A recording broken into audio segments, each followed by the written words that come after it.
கொஞ்சம் அங்கேயே நில்லுங்க ப்ளீஸ்.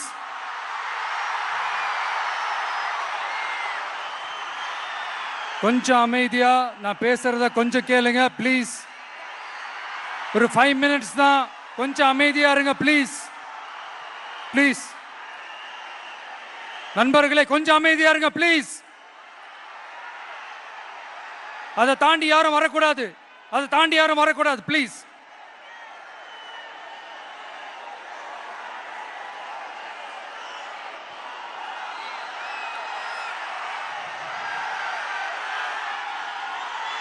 என் நெஞ்சில் குடியிருக்கும்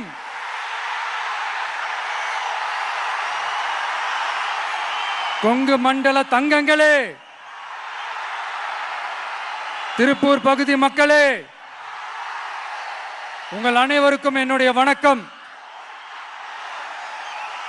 டே ஆஃப்டர் டுமாரோ 16th அன்னைக்கு நம்மளுடைய தேர்தல் வாக்குறுதிகளை ஒரு புக்கா வெளியிடுறோம். அதுக்கு முன்னாடி இங்க சில பாயிண்ட்ஸை மட்டும் உங்களுக்கு படிச்சுட்டு போயிடுறேன். அதை மட்டும் கொஞ்சம் கவனமா கேளுங்க ப்ளீஸ் நண்பர்களே. Okay, all well there? All well? பேசலாமா? கொஞ்சம் அமைதியா இருங்க ப்ளீஸ். நெசவாளர்கள், சிறு குறு நடுத்தர தொழில்கள் மற்றும் விவசாயிகள் மற்றும் காவல்துறையினர் சம்பந்தமான நம்மளோட அஜெண்டா சிலதை உங்ககிட்ட நான் படிக்கிறேன். ஒன்று, நெசவாளர்களின் தயாரிப்புகளை நேரடியாக சர்வதேச சந்தைகளில் விற்பனை செய்வதற்காக அரசுக்கு சொந்தமான ஒரு உலகளாவிய இ-காமர்ஸ் பிராண்ட் உருவாக்கப்படும். மேலும் முக்கிய நகரங்களில் வெற்றி தறி விற்பனை நிலையங்கள், ஷோரூம்ஸ் அமைக்கப்படும். இரண்டாவது, நிலையற்ற நூல் விலை மற்றும் மின்சார நெருக்கடி சுமையை பகிர்ந்து கொள்ள கைத்தறி மற்றும் விசைத்தறி வைத்திருக்கும் ஒவ்வொரு நெசவாளர் குடும்பத்திற்கும் ஆண்டுக்கு 30,000 ரூபாய் வங்கி மூலம் நேரடியாக நமது டிவிக்கு அரசு வழங்கும். மூணாவது, கைத்தறிகளுக்கான இலவச மின்சாரம் 500 யூனிட்டுகளாகவும் விசைத்தறிகளுக்கான இலவச மின்சாரம் 1500 யூனிட்டுகளாகவும் உயர்த்தப்படும். அடுத்தது, நெசவாளர்களின் உற்பத்தி செலவுகளை குறைப்பதற்காக அவர்கள் வழங்கும் நூல், சாயங்கள் மற்றும் ரசாயனங்களுக்கு நமது டிவிக்கு அரசால் 50% மானியம் வழங்கப்படும். அடுத்தது, நமது டிவிக்கு அரசில் அனைத்து நெசவாளர்களுக்கும் ரூபாய் 10 லட்சம் ஆயுள் காப்பீடு வழங்கப்படும். மேலும் நெசவாளர்களின் முதியோர் ஓய்வூதியம் மாதம் 3000 ரூபாயாக உயர்த்தப்படும். குறு சிறு மற்றும் நடுத்தர தொழில்களின் வளர்ச்சி, லட்சக்கணக்கான வேலை வாய்ப்புகளை உருவாக்குற துறையில ஒண்ணுதான் இந்த MSMEs. இந்தியாவிலேயே அதிகமான MSMEs இருக்கிற மாநிலங்கள்ல நம்ம தமிழ்நாடும் ஒண்ணு. ஆனா இப்படிப்பட்ட இந்த பெருமைக்கு இன்னும் மிக பெருமை சேர்த்தது யார் தெரியுமா? இந்தியாவிலே அதிகமான MSME நிறுவனங்கள் மூடப்பட்டதுல தமிழ்நாடு தான் 2வது மாநிலம். இந்த பெருமையை உண்டாக்குனது தான் திமுக ஆட்சியோட மிகப்பெரிய சாதனை. இப்போ இந்த குறு சிறு மற்றும் நடுத்தர தொழில்களோட வளர்ச்சிக்காக நம்ம டிவிக்கு அரசு என்னெல்லாம் செய்யும்னு கொஞ்சம் பார்க்கலாம். முதல்ல, நெருக்கடியில் உள்ள குறு சிறு மற்றும் நடுத்தர நிறுவனங்களுக்கு உதவுவதற்காக ரூபாய் 15,000 கோடி ஸ்டேட் கிரெடிட் கேரண்டி ஃபண்ட் உருவாக்கப்படும்.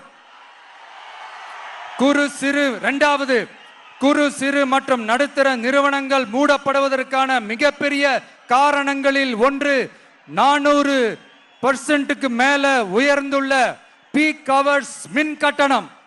இது குறிப்பாக ஜவுளி துறையில் உள்ள குறு சிறு மற்றும் நடுத்தர நிறுவனங்களை பாதித்துள்ளது. டிவிகே குறு சிறு மற்றும் நடுத்தர நிறுவனங்களுக்கான MSMEs இந்த பீக் ஹவர்ஸ் மின் கட்டணத்தை நமது டிவிகே அரசு நிறுத்தி வைக்கும். அடுத்தது விரிவான ஆய்வுக்கு பிறகே மின் கட்டணத்தை முறைப்படுத்தும். மேலும் குறு சிறு மற்றும் நடுத்தர நிறுவனங்கள் அடுத்து வரும் 5 ஆண்டுகளுக்கு 100% மின்சார வரி விலக்கை பெறும். அடுத்தது குறு சிறு மற்றும் நடுத்தர நிறுவனங்கள் உலகளவில் போட்டி போடுவதை உறுதி செய்வதற்காக அவற்றை நவீனமயமாக்க ஒரு யூனிட்டுக்கு ரூபாய் 50 லட்சம் வரை என்ற அளவில் 35% நேரடி மூலதன மானியத்தை நமது டிவிகே அரசு வழங்கும்.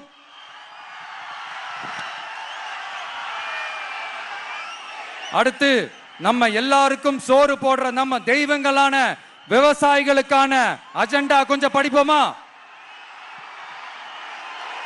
5 ஏக்கருக்கு குறைவான நிலமுள்ள விவசாயிகளுக்கு வேளாண் கூட்டுறவு சங்கங்களில் வாங்கிய பயிர்க்கடன் முழுமையாக தள்ளுபடி செய்யப்படும்.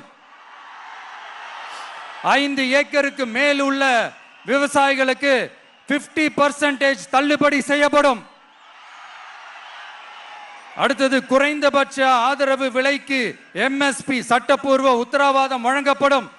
நெல்லுக்கு ஒரு குவிண்டாலுக்கு 3500 ரூபாயும் கரும்புக்கு டன் ஒன்றுக்கு 4500 ரூபாயும் வழங்கப்படும். உழவர்களின் தோழன் திட்டத்தின்படி குத்தகை விவசாயிகள் மற்றும் விவசாய தொழிலாளர்களுக்கு ஒரு குடும்பத்திற்கு ஆண்டுக்கு ரூபாய் 10,000 ரூபாய் அவர்களின் நேரடி முதலீட்டு ஆதரவு தொகையாக வழங்கப்படும். 100% பயிர் காப்பீட்டு திட்டத்தின்படி பயிர் பாதுகாப்பு உறுதி செய்யப்படும்.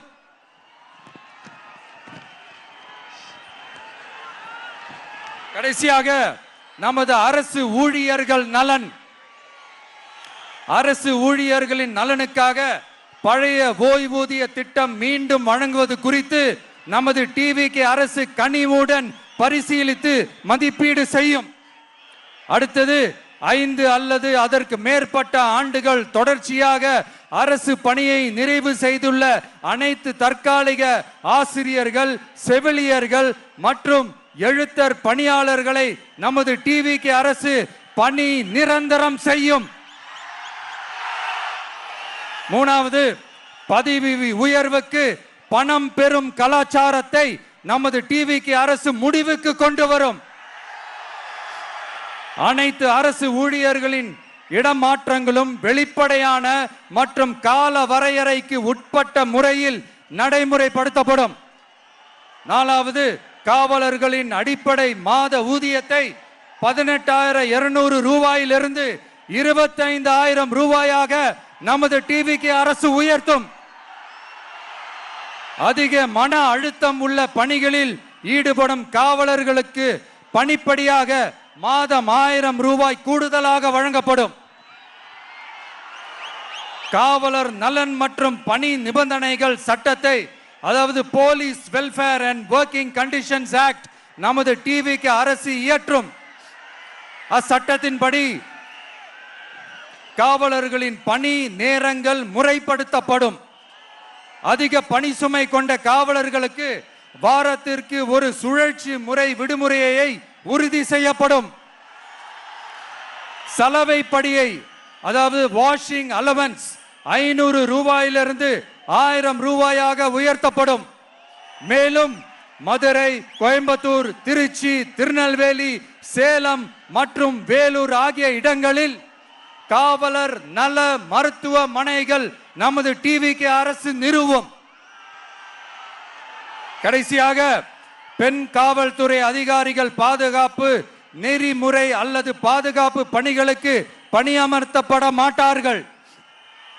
பெண் காவல்துறை பணியாளர்களுக்கென தனி ஓய்வறைகளும் நடமாடும் டாய்லெட் யூனிட்டுகளும் அமைக்கப்படும்.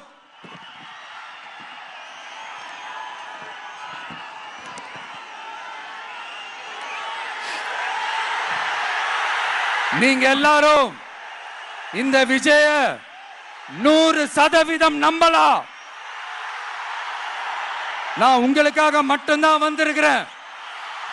உங்களுக்காக நன்றி கடன் செலுத்துறதுக்காக மட்டும்தான் வந்திருக்கிறேன். பொய் வாக்குறுதிகள் கொடுத்து நான் உங்களை ஏமாத்த மாட்டேன்.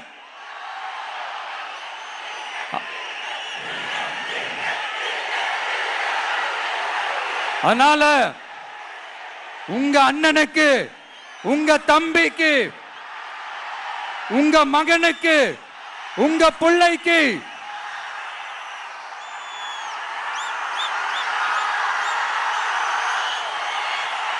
ஒரே ஒரு வாய்ப்பு கொடுங்க. தயவு செஞ்சு விசில் சின்னத்துக்கு ஓட்டு போடுங்க. இது ஒரு விசில் புரட்சி தேர்தலா இருக்கணும்.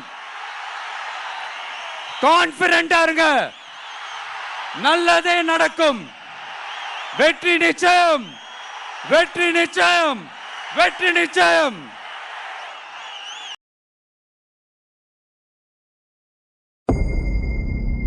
மக்கள் மன்னனே, அன்பாலே அண்ணனே,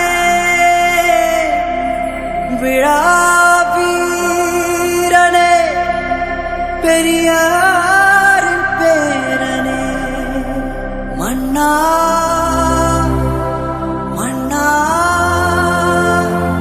எங்க உரிமை காவல்.